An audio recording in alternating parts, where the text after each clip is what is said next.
అండి వంకాయ పచ్చడి చేద్దామని పెద్ద వంకాయ అయితే తీసుకున్నాను. అయితే ఈరోజైతే కాల్చి మరి వంకాయ పచ్చడి అయితే చేశాను. టేస్ట్ అయితే అద్దిరిపోయిందండి.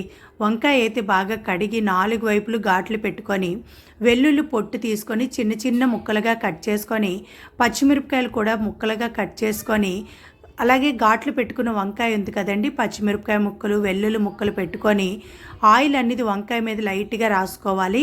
రాసుకున్న వంకాయ అయితే స్టవ్ ఆన్ చేసుకొని స్టాండ్ పెట్టుకొని వంకాయ పై పెట్టుకొని 4 వైపులు తిప్పుకుంటూ బాగా కాల్చుకోవాలండి. వంకాయ చక్కగా ఉడికిపోతుంది.